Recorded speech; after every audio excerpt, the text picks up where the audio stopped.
साफ होती हुई दिख रही है। पर्व चुनाव में हिस्सा लेने वाली देश की जनता को सर झुका के नमन करना चाहता हूं, उनको बधाई देना चाहता हूं कि आपने दुनिया के सबसे बड़े लोकतंत्र के महापर्व में हिस्सा लिया।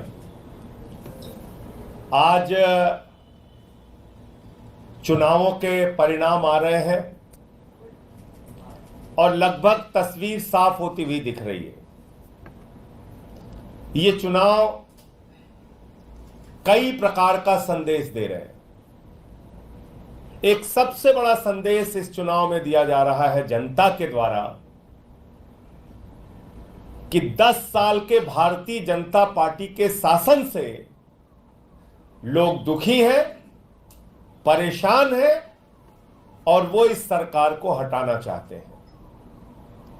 महंगाई से दुखी हैं, बेरोजगारी से दुखी हैं, तानाशाही से दुखी हैं।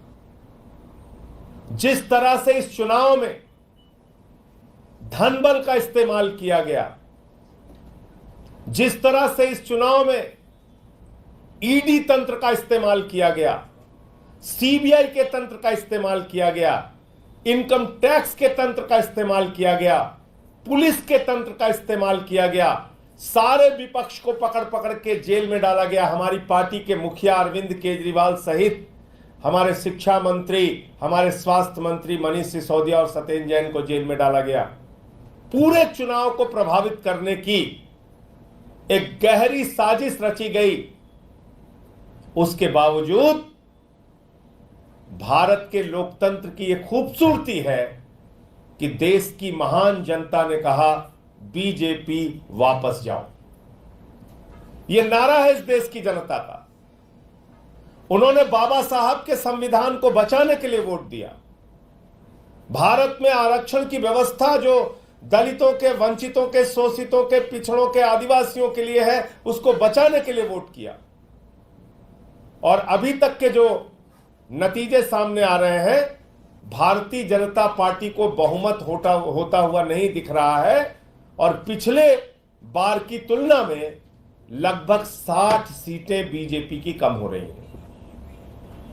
अब जरा सी भी नैतिकता है भारत के प्रधानमंत्री में, जरा सी भी नैतिकता अगर देश के प्रधानमंत्री नरेंद्र मोदी जी में है तो उनको इस्तीफा दे देना चाहिए, क्योंकि उन्होंने तो 400 पार का नारा दिया था। 400 पार। लेकिन देश की जनता समझ गई कि ये 400 पार चाहिए संविधान को बदलने के लिए, ये 400 पार चाहिए आरक्षण को खत्म करने के लिए, ये 400 पार चाहिए अपने पूंजीपति मित्रों को फायदा पहुंचाने के लिए। और इसलिए देश की जनता ने यह परिणाम दिया है। भारतीय जनता पार्टी के लिए यह बहुत बड़ा सबक है, लेकिन शायद वो सबक नहीं लेंगे, क्योंकि उन्हें तो झगड़ा करना है। यह चुनाव का परिणाम भारत के अंदर नफरत की राजनीति के भी खिलाफ है, तानाशाही की राजनीति के भी खिलाफ है। यह चुनाव का परिणाम इस बात का भी संकेत है कि नफरत की बुनियाद पे हिंदुस्तान नहीं बनेगा, मोहब्बत की बुनियाद पे हिंदुस्तान बनेगा। तो इसलिए मैं इस देश की महान जनता को बधाई देना चाहता हूं कि लोकतंत्र के इस महापर्व में आपने हिस्सा लिया और एग्जिट पोल के परिणाम को पूरी तरीके से आपने ध्वस्त किया और ये बताया कि हम लोकतंत्र के अंदर अपने मुद्दों के आधार पर वोट देंगे, पार्टियों का चयन करेंगे। किसी को भी इस अहंकार में नहीं रहना चाहिए कि वो बिल्कुल हमेशा के लिए इस देश पे तानाशाही की अपनी हुकूमत चलाएंगे। और वैसे भी प्रधानमंत्री जी ने जब से कहा कि उनका जन्म बायोलॉजिकल नहीं है, वो अवतार हैं, भगवान से भी बढ़कर अपने आप को मानने लगे।